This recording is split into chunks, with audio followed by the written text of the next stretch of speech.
सियोड़ा विधानसभा के इंद्रगढ़ में आज मायावती की रैली थी, जिसमें हजारों कार्यकर्ता पहुंचे। उन्होंने कार्यकर्ताओं को संबोधित करते हुए कहा कि कांग्रेस व भाजपा ने दोनों ने ही आज तक पिछड़ा वर्ग, दलित,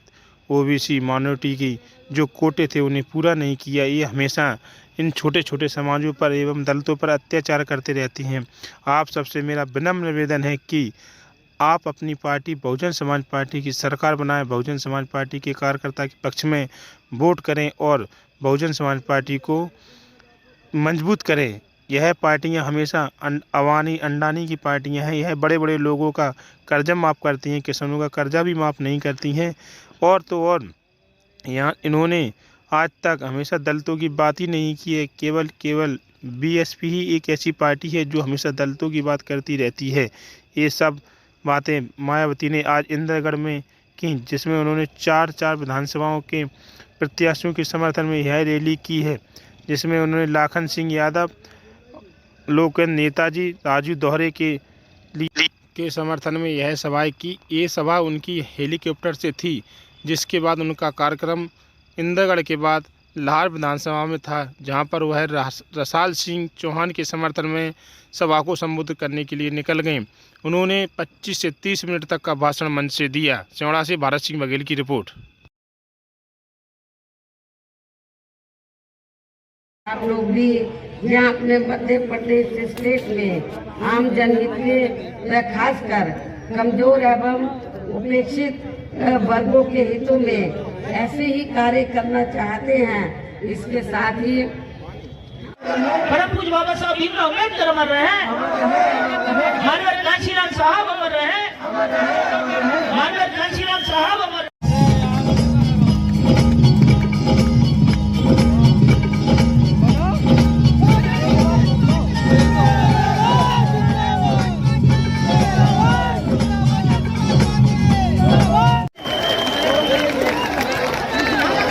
और मैं श्रीमती सत्यप्रकाश पसेड़िया जिसे मैं आग्रह करूंगा वो भी मान्य बहन जी को बहुजन समाज पार्टी का प्रतीक चिन्ह हाथ लेकर स्वागत और अभिनंदन करेंगे।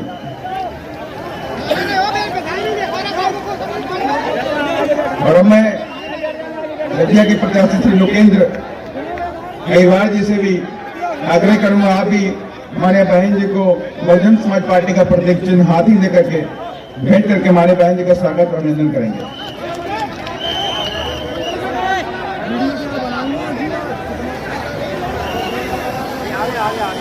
हम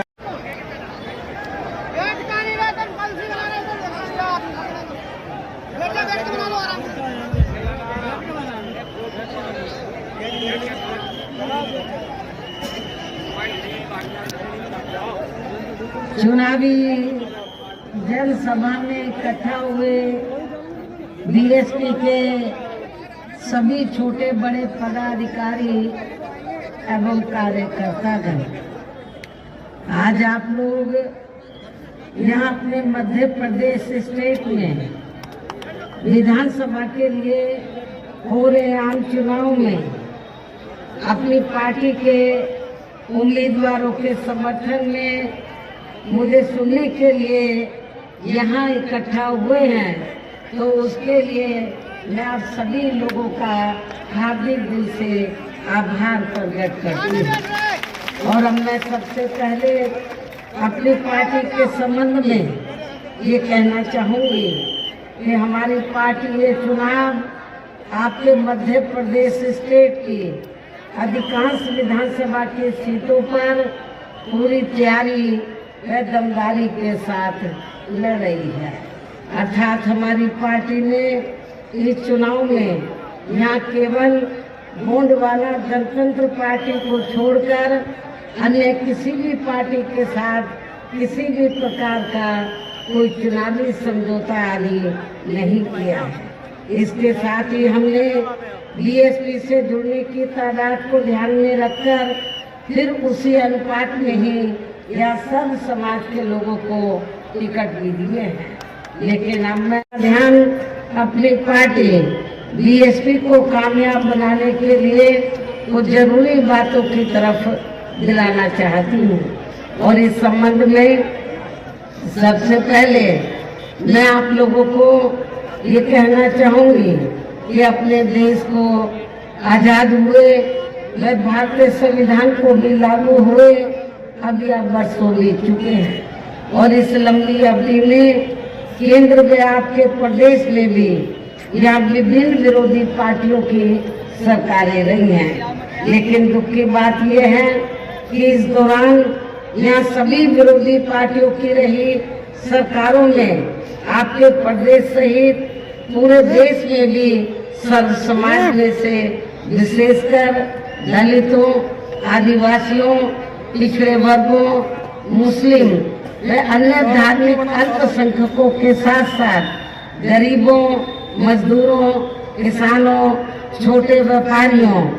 एवं अन्य मेहनतकश लोगों का भी पूर्ण रूप से विकास में उत्थान आदि नहीं हो सका है। जिनकी सरकारों की नीतियों को व कार्यशैली को अभी ने और ज्यादा आजमाने की जरूरत नहीं है और इस मामले में खासकर मैं दलितों, आदिवासियों व अन्य पिछड़े वर्गों के लोगों को ये भी बताना जरूरी समझती हूँ कि इन्हें परम पूज्य बाबा साहेब डॉक्टर भीमराव अंबेडकर के कड़े संघर्ष एवं अथक प्रयासों से भारतीय संविधान के तहत मिले कानूनी अधिकारों में से खासकर सरकारी नौकरियों में जो आरक्षण की सुविधा मिली है तो उसे भी यहाँ शुरू से ही इन वर्गों के प्रति हीन व जातिवादी मानसिकता रखने वाली सभी विरोधी पार्टियों की रही सरकारें प्रभावहीन बनाने में तथा इसे अब धीरे धीरे खत्म करने की भी पूरी कोशिश में लगी हुई है। यही मुख्य वजह है कि देश में आजादी के बाद व शुरू में केंद्र में अधिकांश राज्यों में भी काफी लंबे समय तक सत्ता में आसीन रही कांग्रेस पार्टी ने और अब पिछले कुछ वर्षों से केंद्र एवं काफी राज्यों में भी बीजेपी व अन्य विरोधी पार्टियों की भी रही सरकारों ने इनका यह आरक्षण का कोटा अभी तक भी पूरा नहीं किया है। पदोन्नति में आरक्षण को तो इन्होंने मान्य कोर्ट की आड़ में काफी हद तक खत्म कर दिया है और इस मामले में लगभग यही खराब स्थिति हमें यहाँ पे मध्य प्रदेश स्टेट में भी देखने के लिए मिल रही है। इसके साथ ही अब इन वर्गों के लोगों को प्राइवेट सेक्टर में आरक्षण दिए जाने की व्यवस्था किए बिना ही केंद्र व राज्यों में भी ज्यादातर सरकारी कार्य यहाँ प्राइवेट सेक्टर के जरिए ही देश के अधिकांश बड़े बड़े पूंजीपतियों व धन्ना सेठों को ही दिए जा रहे हैं, जिसके कारण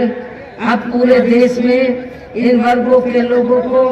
आरक्षण का बहुत कम ही लाभ मिल पा रहा है और इससे अब पूरे देश में दलितों व आदिवासियों के साथ साथ अन्य पिछड़े वर्गों को भी काफी ज्यादा नुकसान हो रहा है, जबकि अन्य पिछड़े वर्गों के लोगों को ये मालूम होना चाहिए कि इन्हें मंडल कमीशन की रिपोर्ट के तहत आरक्षण की ये सुविधा केंद्र में कांग्रेस पार्टी की रही सरकार में नहीं मिली है, जो आज जाति जनगणना कराने की वकालत कर रहे हैं। हालांकि हमारी पार्टी कोई इसके खिलाफ नहीं है, इसके पक्षधर है, लेकिन कांग्रेस पार्टी जिसने हमेशा दलितों, आदिवासियों और खासकर पिछड़े वर्गों के लोगों का आरक्षण के मामले में हमेशा विरोध किया हो, श्री बीपी सिंह की सरकार में इन्हें ये सुविधा मिली है, जिसका अब यहाँ जातिवादी विरोधी पार्टियों की सरकारें इन्हें पूरा लाभ नहीं दे पा रही हैं। इसके साथ ही श्री बीपी सिंह की सरकार में इन वर्गों के मसीहा परम पूज्य बाबा साहब डॉक्टर भीमराव अंबेडकर को भी यहाँ भारत रत्न की उपाधि से सम्मानित किया गया है, जिसके लिए वो हर प्रकार से पात्र भी थे, जो बहुत पहले ही इनको ये सम्मान मिल जाना चाहिए था, जिसके लिए विशेषकर कांग्रेस पार्टी प्रमुख तौर से जिम्मेवार कसूरवार भी है। कसूरवार और जिम्मेवार इसलिए है क्योंकि अंग्रेजों के जाने के बाद शुरू में लंबे अरसे तक कांग्रेस पार्टी केंद्र में सत्ता में लगातार रही है। हमारे लोग बराबर डिमांड करते रहे, मांग करते रहे कि बाबा साहब डॉक्टर अंबेडकर को भारत रत्न की उपाधि से सम्मानित किया जाना चाहिए, लेकिन कांग्रेस ने बाबा साहब डॉक्टर अंबेडकर को भारत रत्न की उपाधि से सम्मानित नहीं किया। क्या ऐसी कांग्रेस पार्टी को आप लोग अपना वोट देंगे? क्या अम्बेडकरवादी लोग ऐसी कांग्रेस पार्टी को अपना वोट देंगे? मैं समझती हूँ आप लोग नहीं देंगे। इससे इन वर्गों के प्रति इस पार्टी की हीन व जातिवादी मानसिकता साफ झलकती है, जिसमें फिर इनके कारवां को आगे बढ़ाने वाले व हर मामले में समर्पित व्यक्तित्व मान्यवर श्री कांशीराम जी के देहांत होने पर केंद्र में रही इसी कांग्रेस पार्टी की सरकार के चलते एक दिन का भी राष्ट्रीय शोक घोषित नहीं किया गया था। यहाँ मैं इन वर्गों के मामले में ये भी कहना चाहूंगी, केंद्र द्वारा देश की लोकसभा व राज्य विधानसभाओं में महिलाओं को अभी हाल ही में जो 33% आरक्षण देने की व्यवस्था की गई है, तो उसमें SC, ST व OBC वर्गों की महिलाओं को अलग से कुछ भी आरक्षण नहीं दिया गया है। इतना ही नहीं बल्कि इन वर्गों के लोगों को जुर्म जाति से निजात दिलाने के लिए जो भी अनेकों नियम व कानून आदि बने हैं, तो उन पर भी केंद्र व अधिकांश राज्यों की भी सरकारें सही से अमल नहीं कर पा रही हैं, जिससे अब यहाँ खासकर दलितों व आदिवासियों के ऊपर शोषण करने वाले लोगों का मनोबल और भी ज्यादा बढ़ रहा है। और ये सब हमें यहाँ आपके मध्य प्रदेश स्टेट में भी काफी कुछ देखने के लिए मिल रहा है। इसी प्रकार हमें पूरे देश में मुस्लिम व अन्य धार्मिक अल्पसंख्यक समाज के लोगों की भी हालत कोई खास अच्छी नजर नहीं आती है। इनके साथ साथ अपर कास्ट समाज में से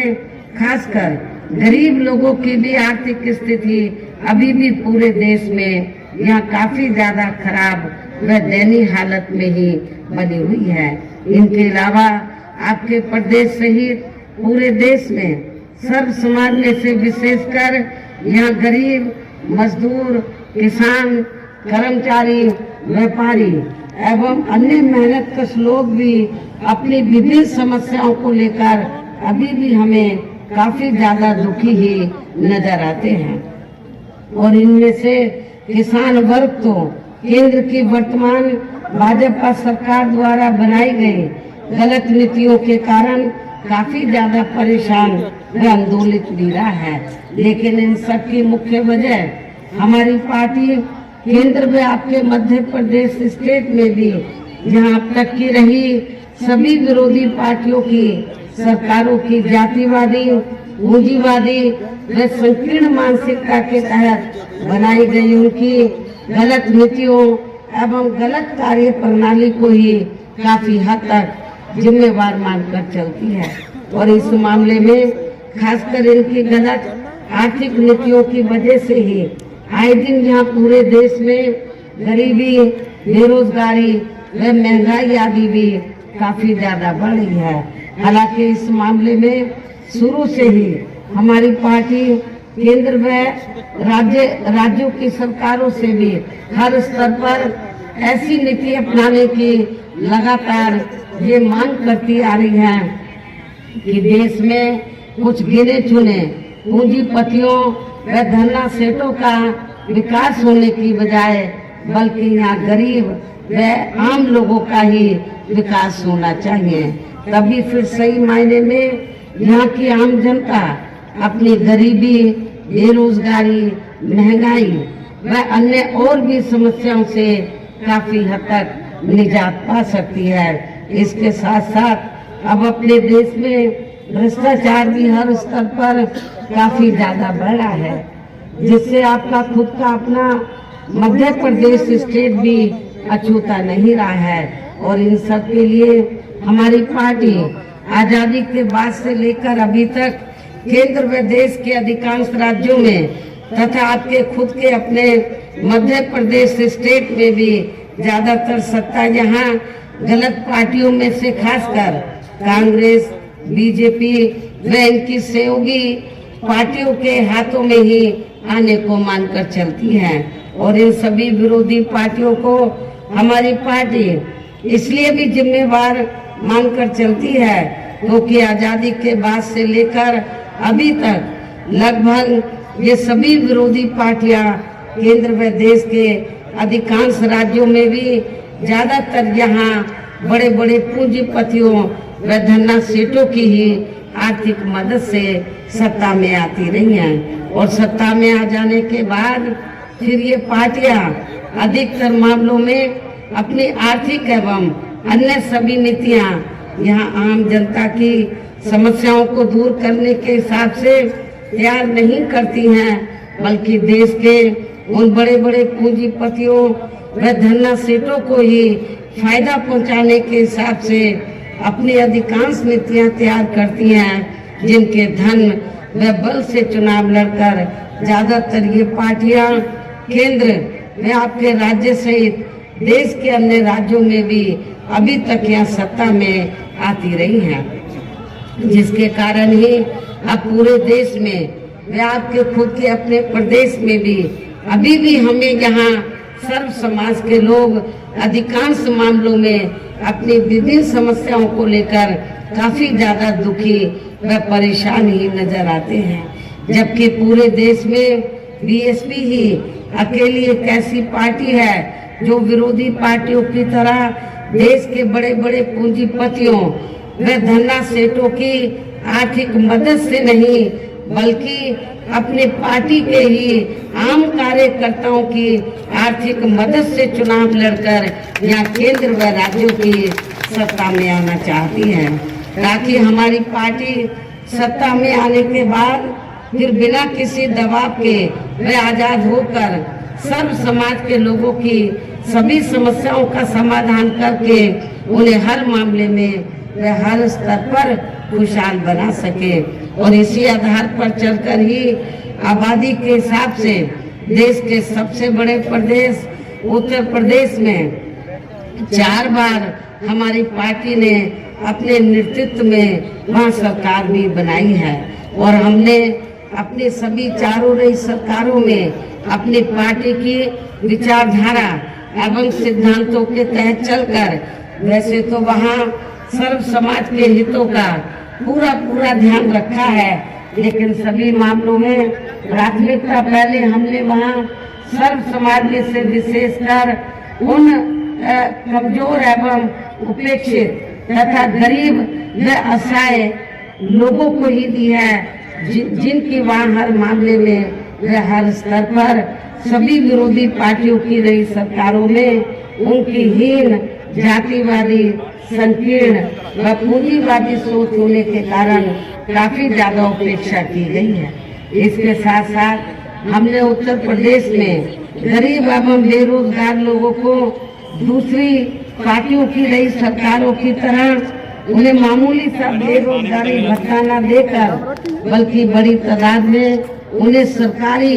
एवं गैर सरकारी क्षेत्रों में स्थायी रोजगार ही उपलब्ध कराए हैं। लाखों लोगों को हमने ये वहाँ पर अपनी हुकूमत में स्थायी रोजगार उपलब्ध कराए हैं। साथ ही गरीब भूमिहीन लोगों को